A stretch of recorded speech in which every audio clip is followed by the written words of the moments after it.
Estos van a estar en una sola línea, por así decirlo, y las cadenas laterales van a estar dispuestas hacia un lado o hacia el otro de esas cadenas. De ahí la importancia de saber la polaridad. Bien, vamos a iniciar entonces los alifáticos apolares con el aminoácido más pequeño de todos, que es la glicina. La glicina no tiene una cadena lateral propiamente dicha, no es una cadena de átomos las que están ahí dispuestas, sino que tiene un segundo hidrógeno en su cadena. Así, esta sería una glicina. Entonces, al tener dos hidrógenos repetidos aquí, su carbono ya no se considera como quiral y por lo tanto no existe ni como D ni como L, simplemente es glicina y ya. Así es el más pequeño de todos. No tiene carbono alfa quiral, por lo tanto no presenta isomería.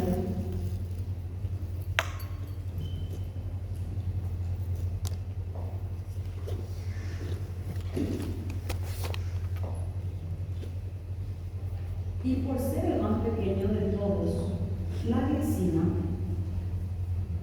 es muy versátil. Ella se puede colocar en cualquier parte de la proteína, porque como no ocupa mucho espacio esa cadena lateral, a ella se le atribuye la posición de los giros que van a hacer las cadenas de aminoácidos. ¿Se acuerdan que todo está secuenciado? Que no es que un aminoácido va a venir y se va a unir con otro de forma aleatoria, sino que todo está determinado en el código genético. La posición de la glicina entre una cadena indica que esa cadenita en su proceso de maduración, ahí donde está la glicina va a tener un giro. Ahí tiene que girar la cadena. ¿Sí? Tanto la glicina como la prolina, que es la que está abajo, cuando se encuentran en ciertas posiciones, ellas están diciendo aquí la cadena tiene que girar. ¿Por qué? Porque como la cadena lateral es más pequeña, puede hacer un giro de una torsión que no le desestabiliza la cadena. Entonces está todo fríamente calculado de acuerdo a la característica de su cadena lateral. No presenta isomería y se encuentra en los giros de las proteínas.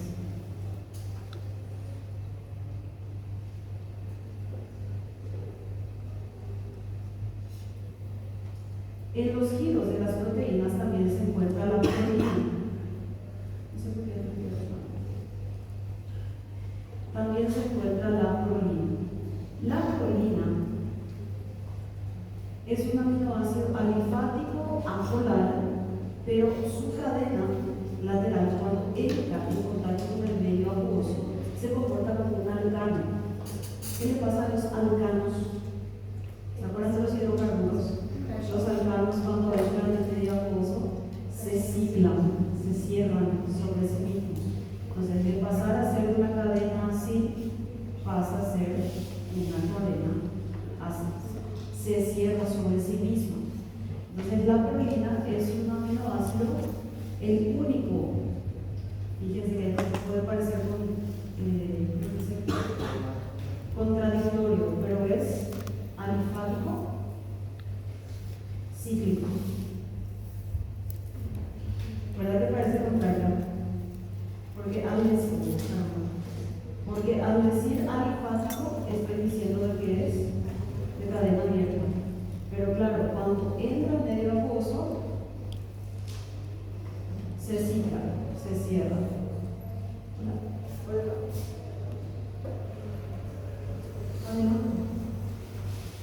Entonces, se le considera como alifático cíclico. Alifático cíclico. Sí, siempre va a estar. Su cadena original es alifática, pero como siempre está en medio acuoso, se cierra sobre sí misma. Y junto con la glicina se encuentran los giros.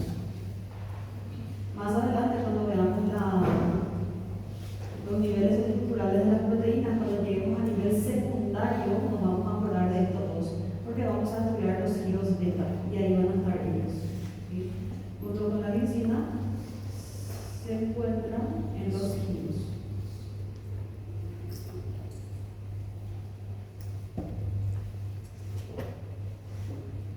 Y luego le tenemos a la alanina.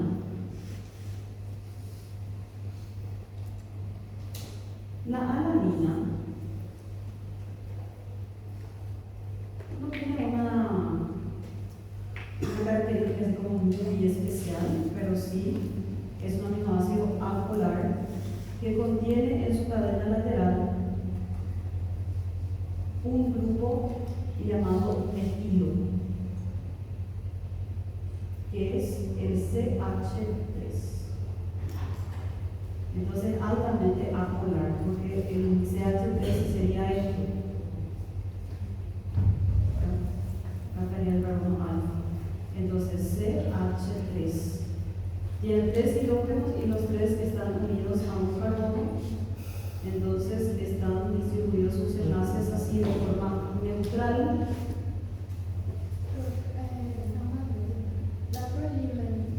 Como ela é hidrofóbica e não entra em contato com a água, ela se fecha. Como que funciona esse contato se ela é hidrofóbica? Como que funciona? Porque eu não entendo. Então, ela é hidrofóbica, né? Ella no va a estar en contacto directo con el agua justamente por eso, porque es apolar. Cuando ella se encuentra dentro de las proteínas, la proteína va a empezar a tomar forma tridimensional, va a empezar a doblar y va a esconder su proteína en los sitios, como para que no entre en contacto directo con el agua. ¿Sí? Todos los aminoácidos están, cuando están libres, están en medio acuoso. Solamente que tienden a esconderse del agua, buscan alguna forma de minimizar, que se esconden, tratan de minimizar ese contacto con el agua. Para minimizar el contacto, ellas se ciclan. ¿Sí? Cuando tiene su cadena así muy abierta, entonces repele totalmente el agua. Entonces, para tratar, es un efecto instantáneo, espontáneo. Ella se cierra tratando de esconder un poquito los hidrógenos que están en contacto directo con el agua. Es la forma más estable para ella. Sigue siendo apolar. ¿Sí? Bueno, entonces la alanina tiene el grupo metilo, que es también altamente apolar, y por eso difícilmente la alanina se va a encontrar hacia afuera de la estructura de una proteína, sino que siempre va a estar más o menos escondidita hacia la parte interna. ¿Sí? Dentro de los alifáticos apolares también le tenemos a un grupo muy conocido, que son los famosos BCAA, que son aminoácidos de cadena ramificada, por sus siglas en inglés.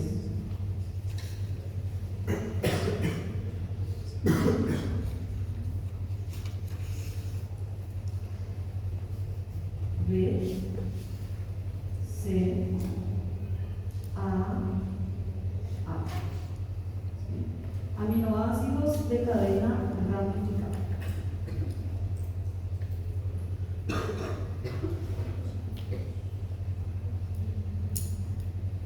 ¿Qué significaba cadena ramificada?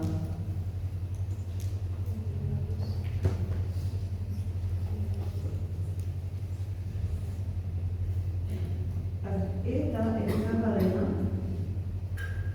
lineal, así, ¿verdad? Las cadenas ramificadas van a tener extensiones como un árbol, como su nombre nos dice, como ramitas, se va a ir espalhando hacia los lados, hacia los costados, etc. Dentro de este grupo le vamos a tener a 3: a la valina, la leucina y la isoleucina. Estos 3 aminoácidos de cadena ramificada son los aminoácidos apolares más grandes, tienen cadenas laterales muy pesadas.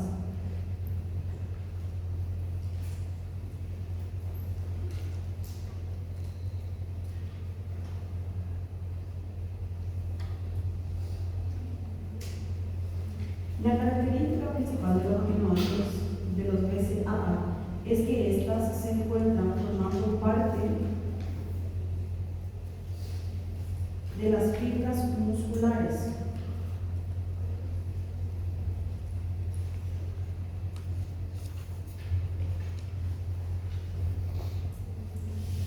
bibliografía nos dice que 1/3 de las fibras musculares es formado por valina, leucina e isoleucina. Una gran parte de las fibras tiene como estructura a estos aminoácidos. No solamente se encuentran formando parte de las fibras musculares, sino que además, cuando empiezan a aumentar en concentración, estas actúan como señalizadores que van a ir a activar vías específicas, vías metabólicas específicas para la formación de proteínas musculares. Entonces, además de tocar el timbre para avisar que hay materia prima, también van a ir a formar parte de la muralla que se va a formar, que son las fibras musculares. Entonces, activan vías metabólicas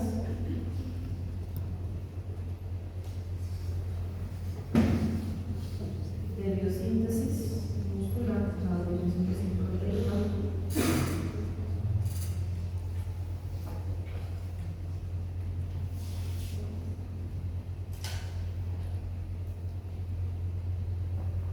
La vía se llama mTOR. Más adelante lo van a ver. Entonces, ¿cuál es la importancia de los BCAA? Forman parte de las fibras musculares y aparte ellos mismos activan la formación de las fibras musculares. Cuando estamos haciendo ejercicio intenso o rompiendo fibras musculares, tenemos que tener aminoácidos disponibles para poder reparar esos tejidos. Y una gran parte de esos aminoácidos deben ser los BCAA para poder hacer una hipertrofia muscular. ¿Sí? Cuando nosotros hacemos ejercicios, se rompen las fibras musculares y el cuerpo entiende que esas fibras son débiles. Entonces dice, ok, algo está rompiendo las fibras musculares, vamos a hacer esta fibra más gruesa para que la próxima ya no se rompa. Entonces, ahí vamos otra serie. Para romper más fibras musculares, mayor hipertrofia. Siempre y cuando se tengan los ladrillos para hacer esa nueva fibra más gruesa. ¿Sí? Bien. Todos los alifáticos apolares, entonces, no tienen un estado muy estable en contacto con el medio acuoso. Por lo tanto, aquellas proteínas que van a estar libres en medio de la célula, en el medio acuoso, tienen que tener a estos aminoácidos más escondidos hacia la zona interna para que se puedan mantener ahí fluctuando y trabajando sin que el agua sea un inconveniente. Del otro lado, le vamos a tener a los aminoácidos alifáticos polares.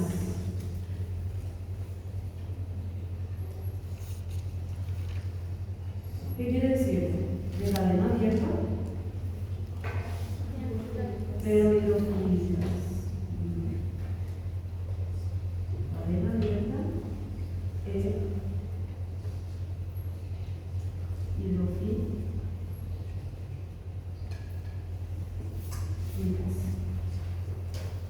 En este grupo le tenemos a 4 aminoácidos, a la serina y a la treonina, a la glutamina y a la asparagina.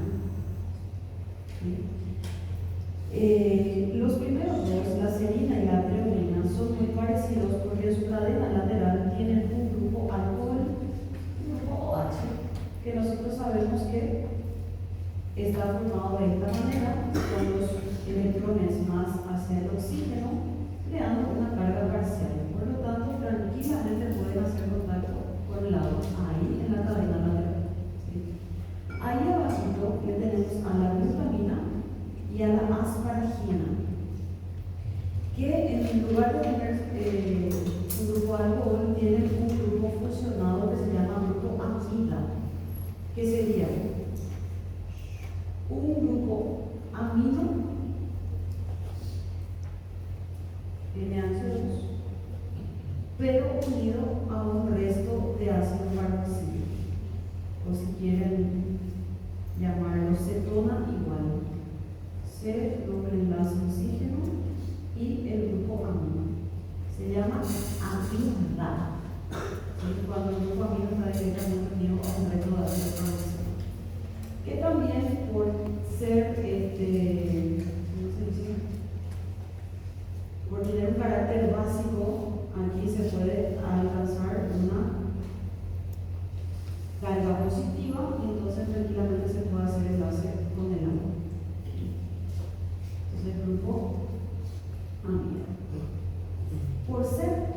hidrofílicas, estas son las que se prefieren hacia la zona más externa de las proteínas que van a estar en contacto con el agua, porque tranquilamente van a hacer su enlace de hidrógeno o su puente de hidrógenos con el agua. ¿Sí? Entonces aquí ya le tenemos a los grupos de los apolares y a los polares. Eso no saca de que los demás que vamos a ver también puedan hacer contacto con el agua o no hacer contacto con el agua. Pero no se colocan directamente en estas dos clasificaciones porque ya no son alifáticos, sino que tienen otras características estructurales. Dentro de los aromáticos, nosotros ya sabemos, estudiamos por química orgánica, de que son cadenas cerradas. ¿Sí?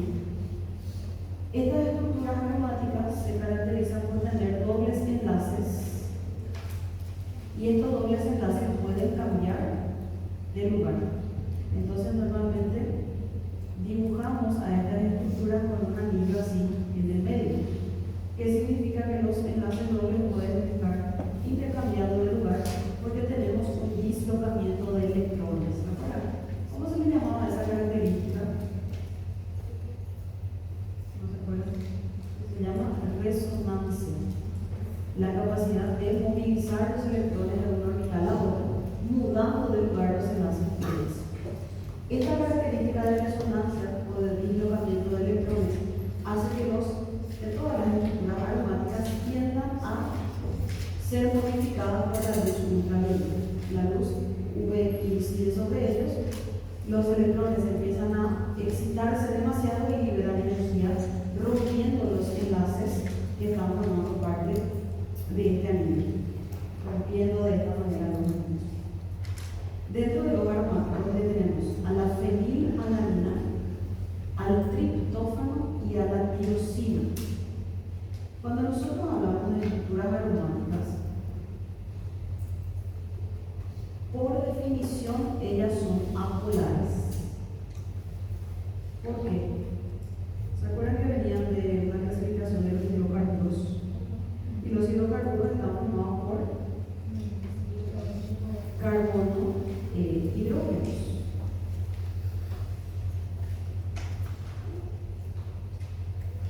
¿Cierto?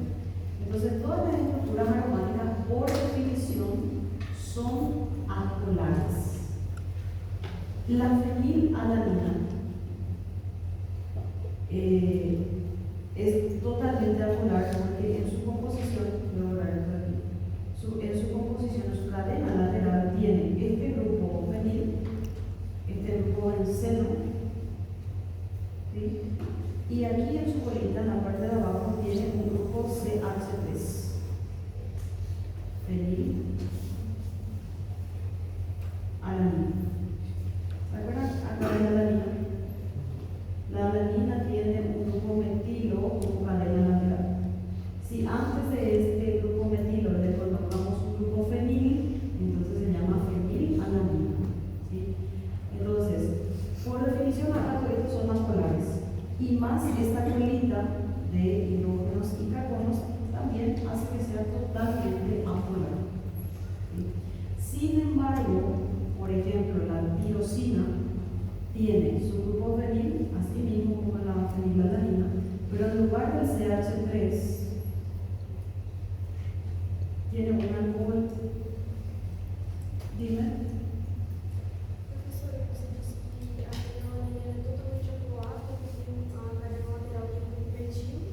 Tiene un grupo fenil, que sería este benceno, y un grupo CH3, que es el metilo. ¿Sí? Bien. Entonces, la tirosina tiene también su grupo fenil, pero en lugar del CH3 tiene un OH, que sería esto. ¿De acuerdo? El hidrógeno está unido al oxígeno, los electrones atraen más hacia el átomo más electronegativo y se crea una leve carga parcial, diferencia de carga parcial. Entonces, siempre que tenemos alcohol, esto puede hacer puente con el agua. Entonces, la tirosina, aunque tiene una cadena aromática, es un poco más polar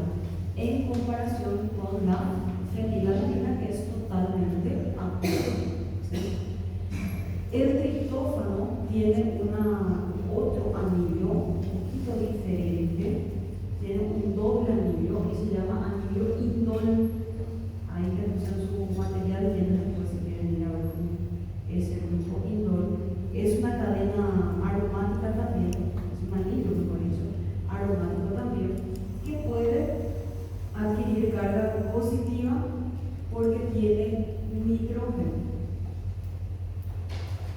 en ese anillo. Y el nitrógeno puede adquirir un hidrógeno más y se torna o adquiere una carga positiva. Es un poquito más polar también que la fenilalanina. Entonces, en la clasificación que vamos a ver posteriormente decimos, dentro de los aromáticos, por definición todos son apolares, pero dentro de ellos, el triptófano y la tirosina tienen zonas dentro de su anillo que pueden hacer contacto con el agua. Son un poco más polares. La fenilalanina es totalmente apolar. Entonces, estos dos de aquí, dependiendo de la proteína que sea, pueden estar un poquito más hacia adentro o un poquito más hacia afuera, debido a la presencia de esa partecita de la cadena que puede hacer el ácido menor. ¿Sí? Bien. Entonces, estos son los tres primeros grupos de aminoácidos según su cadena lateral.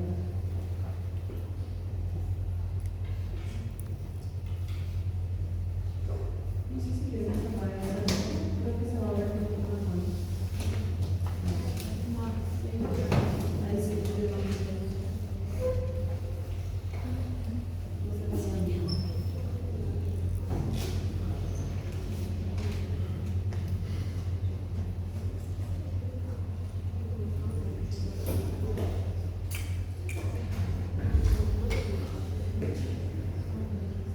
Luego le tenemos a los aminoácidos azufrados. Azufrado viene de azufre, que es este elemento, que es este elemento que se representa por el símbolo E. Dentro de los azufrados tenemos dos aminoácidos, la metionina y la cisteína. ¿Se acuerdan de la metionina? Aminoácido esencial, precursor de la cisteína. La metionina tiene que venir con los alimentos para que nuestro cuerpo pueda formar tranquilamente la cisteína. Esta cisteína que se va a formar tiene un grupo en su cadena lateral que se llama sulfidrilo, que no es nada más que un azufre con un hidrógeno. Así. Grupo SH. Es un enlace covalente y cuando dos cisteínas se encuentran, estos grupos sulfidrilos van a interactuar, se va a perder hidrógenos y se va a formar un enlace covalente entre estos dos azufres, al cual le vamos a llamar enlace disulfuro. No sé si alguna vez escucharon hablar del enlace disulfuro.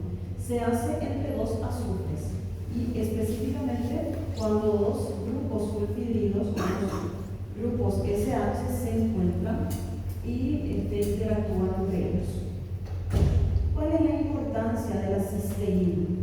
¿Recuerdan que dijimos que la glicina y la prolina marcan el lugar donde la cadena va a hacer un giro, ¿verdad? La cisteína también. La cisteína lo que va a hacer es asegurar la cadena que se está formando así de manera lineal a que se pueda ir doblando y sosteniéndose en esta posición.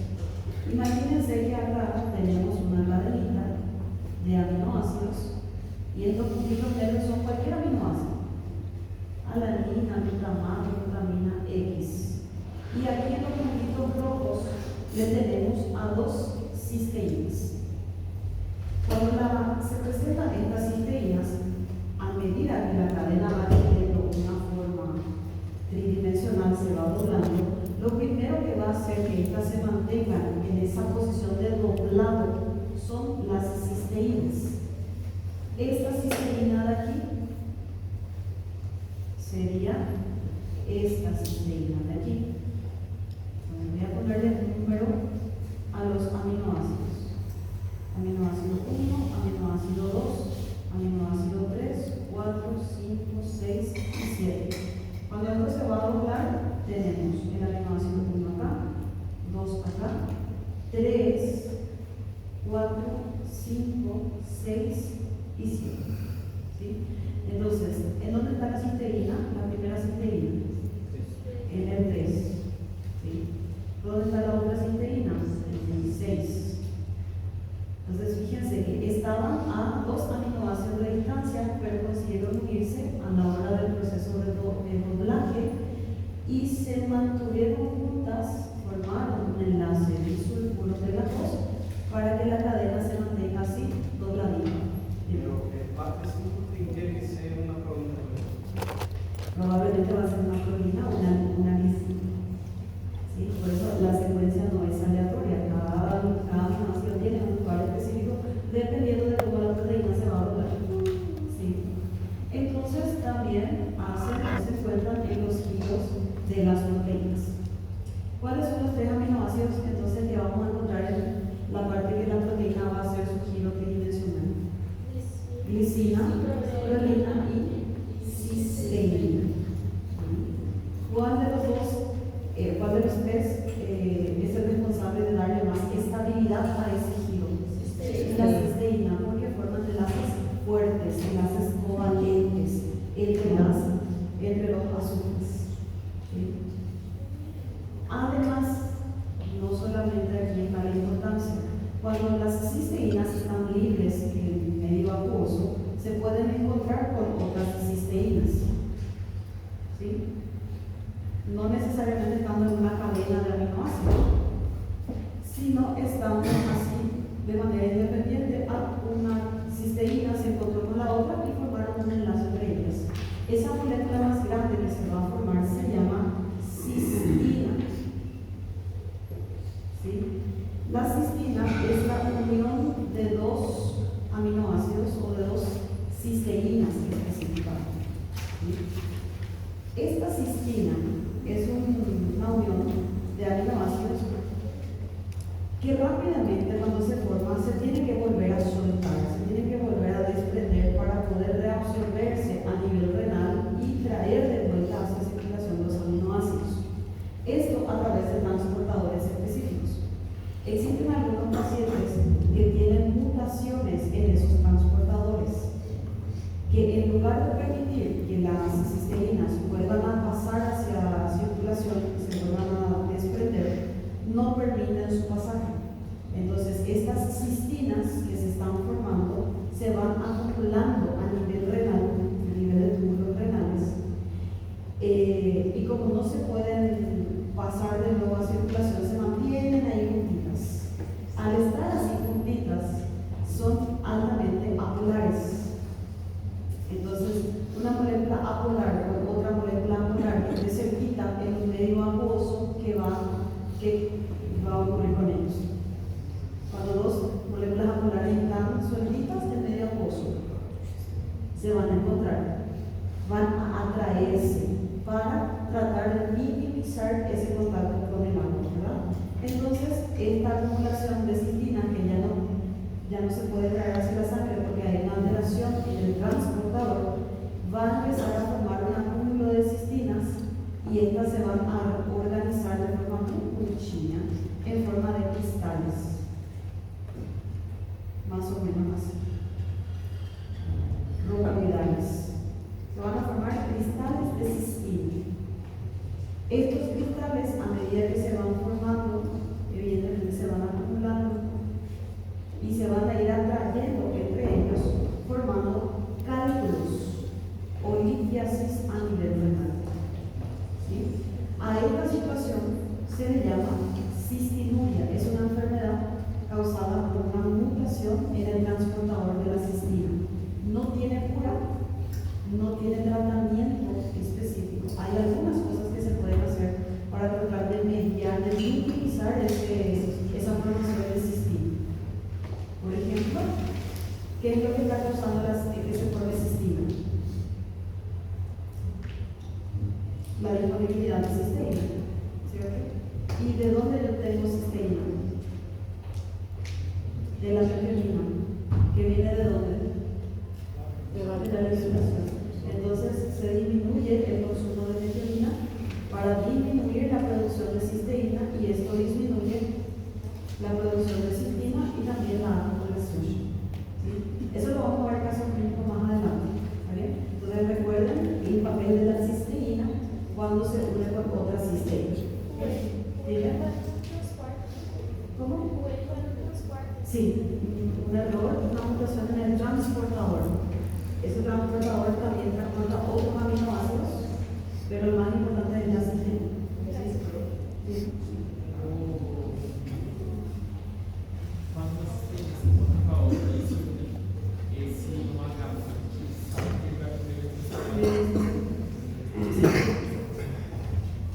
Bien, entonces la cistina va a ser importante para el sostén de los hitos de las proteínas, principalmente, y en estado patológico porque esta se tiene que resolubilizar.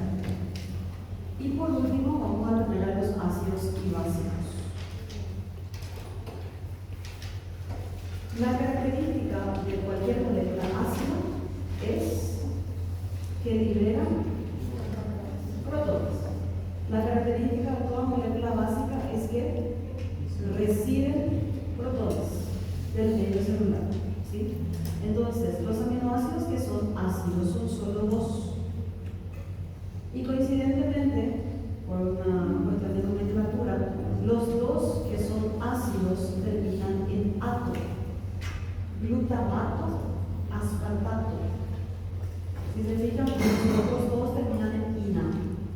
Glutamina, alanina, fenilalanina, glicina, prolina, todos terminan en ina, excepto triptófano, que fluye de cualquier cosa, de leche.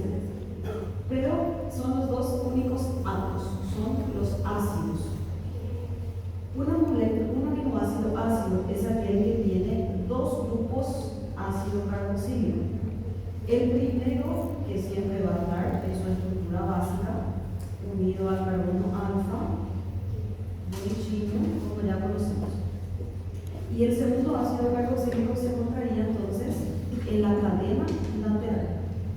Entonces, cuando un glutamato o un aspartato están libres en el medio acuoso, no solamente va a disociar esto, también va a disociar esto, contribuyendo con dos protones al medio celular.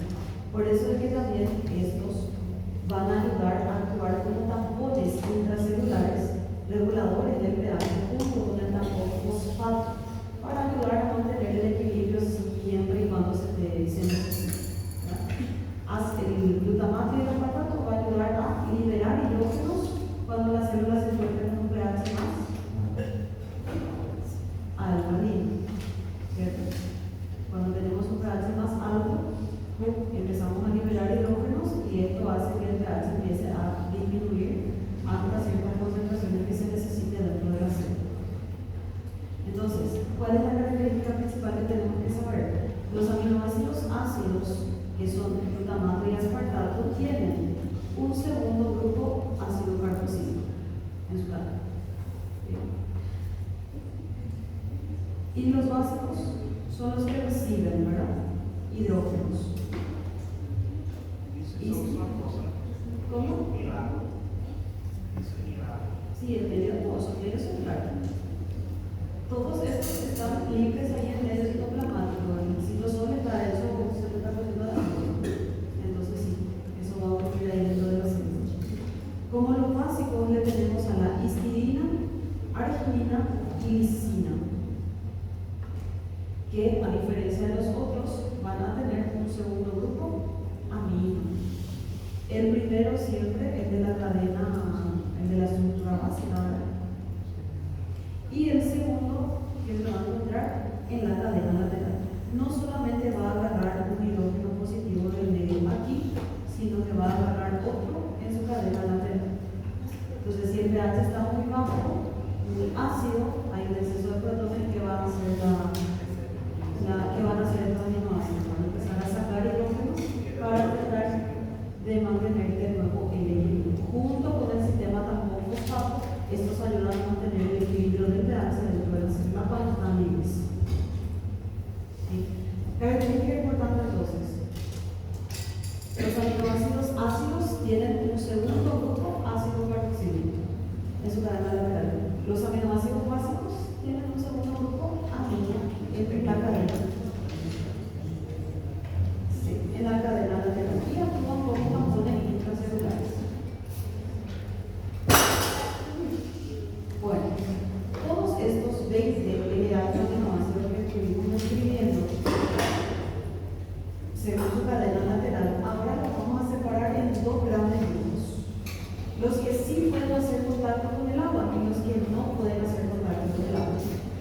independientemente de si tiene aromáticos, si tiene azufre o si puede disociar sus grupos funcionales.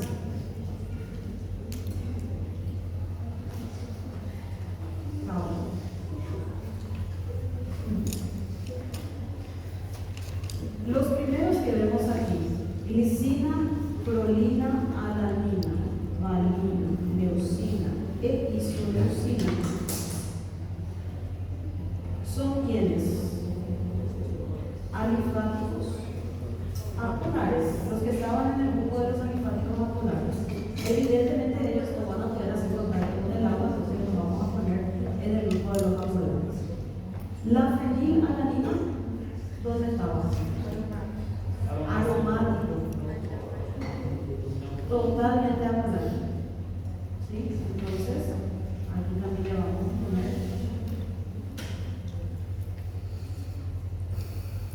aromático. La metilina y la cisteína son azufrados.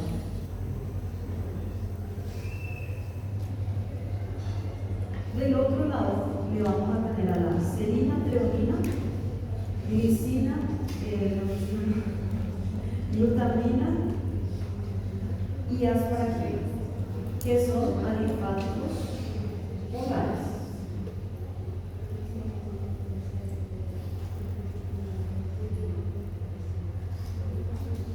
El triptófano y la tirosina son aromáticos, solo que aromáticos un poco más polares. El glutamato y el aspartato son ácidos, los cuales pueden disociar su grupo funcional y adquirir una carga eléctrica, por lo tanto pueden hacer contacto con el agua. Y los últimos tres, histidina y glicina, son básicos que también pueden adquirir cargas eléctricas y por lo tanto hacer contacto con el agua. ¿Para qué hacemos esta separación? Nosotros vamos a estudiar a las proteínas. Vamos a estudiar proteínas según su forma. Los dos más importantes grupos de proteínas que están en grandes cantidades en nuestro cuerpo son las proteínas globulares y las proteínas transmembranas. Las proteínas globulares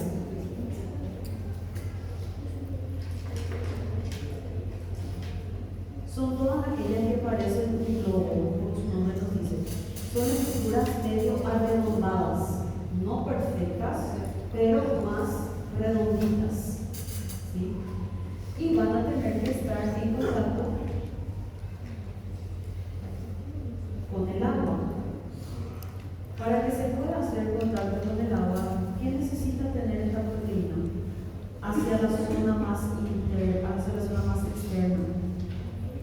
Aminoácidos que puedan hacer puentes de hidrógeno, ¿sí? Entonces, la zona externa de las proteínas globulares, toda esta zona que va a hacer contacto con el medio acuoso, tienen que estar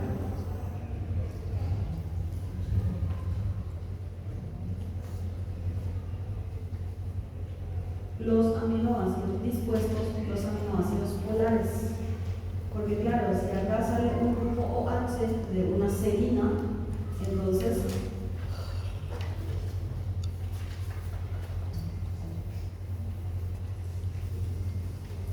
se va a poder hacer contacto con el agua. Sin embargo, si acá yo tengo un CH3, ¿cómo voy a poder hacer contacto con el agua? No se va a poder, porque este no tiene carga eléctrica. Entonces, en una proteína globular, la zona externa está compuesta por aminoácidos apolares y la zona interna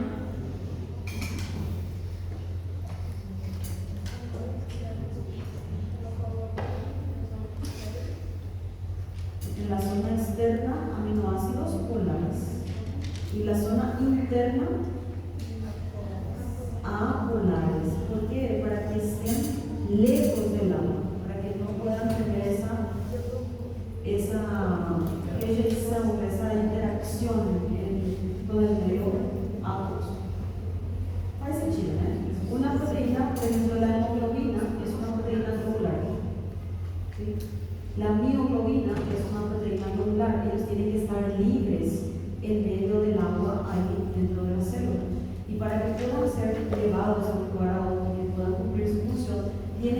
estar en paz con el medio externo, o si no, no van a poder trabajar porque se van a desestabilizar. ¿Sí? Zona externa de proteínas globulares, aminoácidos polares. Zona interna, aminoácidos apolares. ¿Sí? Lo que no ocurre con las proteínas transmembranas. Proteínas transmembranas.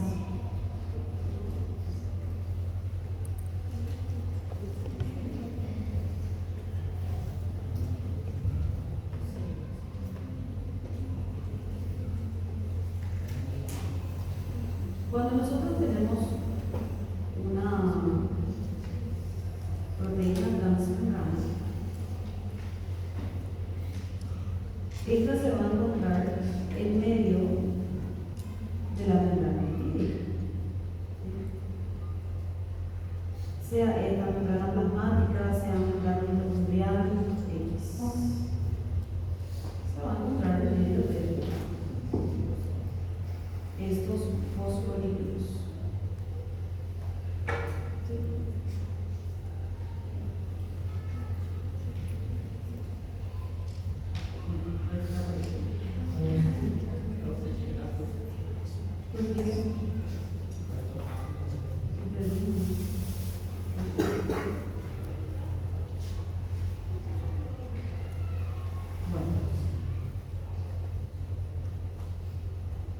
Todas las proteínas que están dentro de la membrana van a estar en contacto con los fosfolípidos.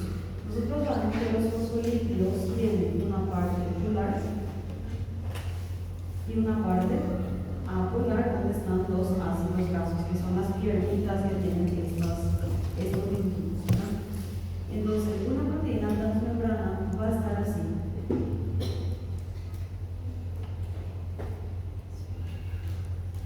En contacto con los fosfolípidos, tanto con su zona polar como con su zona apolar. ¿Sí? Cuando nosotros hablamos de la zona externa o interna de una proteína transmembrana, no estamos hablando de la parte de arriba y de abajo, como lo hacemos con una proteína libre, sino que estamos hablando de la zona que está en contacto con los fosfolípidos. Esta sería la zona externa de una proteína globular, de una proteína transmembrana. Y esta parte de aquí sería la zona interna de la proteína transmembrana. ¿Por qué? Porque acá arriba vamos a tener agua y acá abajo también vamos a tener agua. ¿Cierto? Entonces lo que va a importar extracelular es cómo esta se encuentra aquí interactuando con los fosfolípidos. Si la zona externa de una proteína transmembrana, toda esta parte, fuese polar, ¿qué ocurriría? Iba a ser repelida, no se iba a poder mantener allí, iba a ser expulsada y todo el contenido citoplasmático entraba a salir y la célula se movía. Entonces, para que una proteína transmembrana permanezca en su lugar, toda esta zona que hace contacto con los fosfolípidos, que sería la zona externa de la proteína transmembrana, tiene que ser apolar para poder hacer contacto con las cadenas de lípidos, que son estas piernitas que estamos viendo aquí. ¿Sí? Evidentemente, toda esta zona,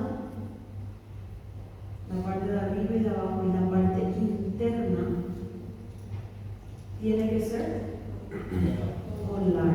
Entonces esta sería la zona interna.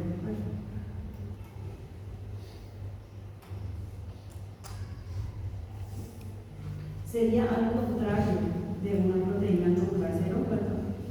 Zona interna polar. Si esta es una acuaporina, y el agua tiene que entrar a través de esa acuaporina, evidentemente acá tenemos que tener aminoácidos que puedan hacer contacto con el agua para dejarla pasar, o si no se va a repeler también, ¿verdad? Entonces todas las proteínas que están en membrana van a tener una zona externa que sería hacia los lados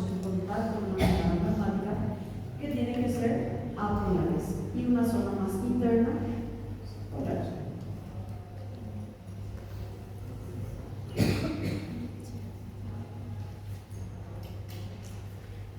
Y con esto, entonces tenemos las herramientas suficientes para resolver un poquito esta prueba que les di la vez pasada. ¿Pudieron hacer solitos? ¿Sí? Leyendo el material de la diapositiva ya estaba, ¿verdad? Pero para que puedan treinar, ustedes se pueden pedir a su inteligencia artificial, hazme una serie de opciones con los aminoácidos polares y apolares, y entonces ustedes van resolviendo ese tipo de ejercicio para treinar.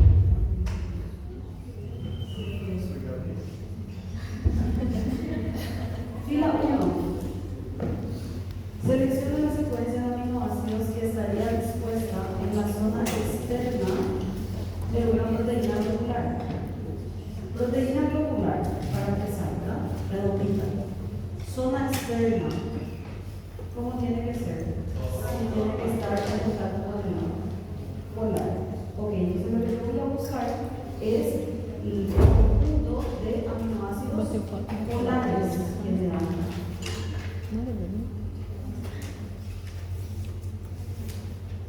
Opción A dice treonina. La treonina es alifático polar. La histidina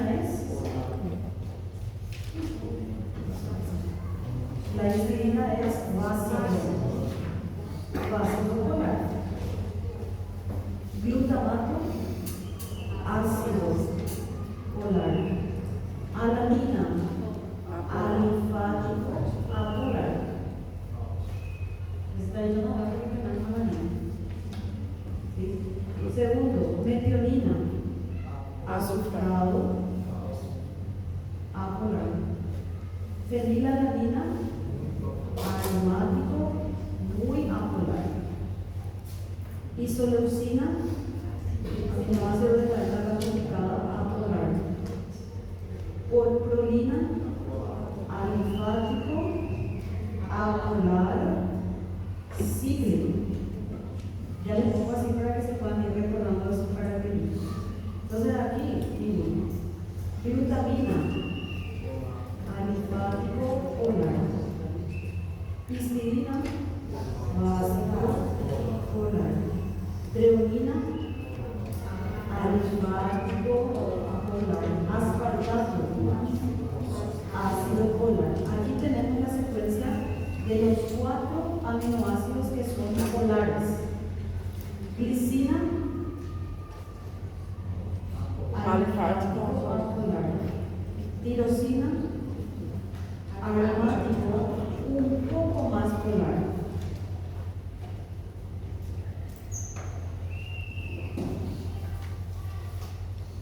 Triptófano también,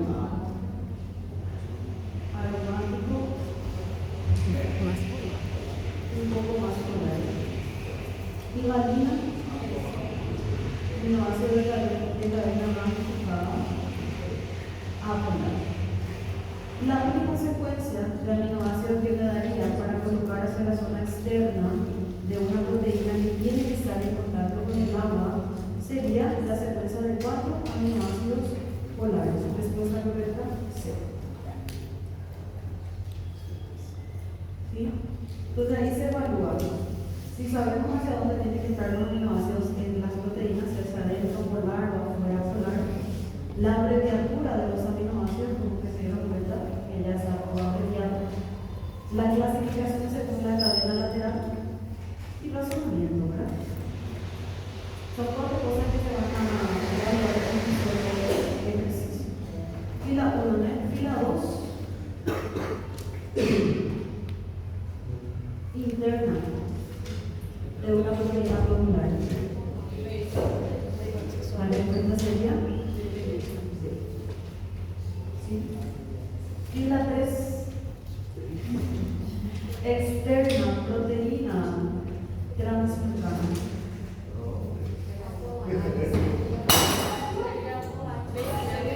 Apolar. Zona interna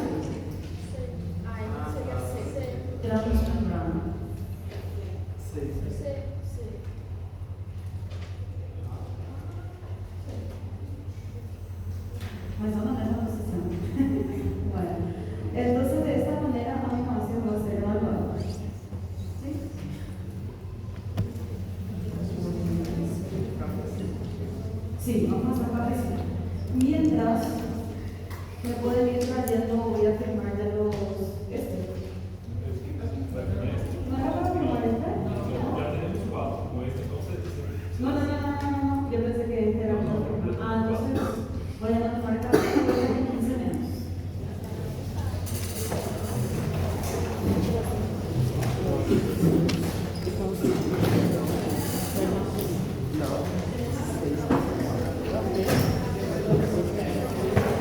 Amiga, desses quatro você tem? Eu tenho. Eu acho que tem um só.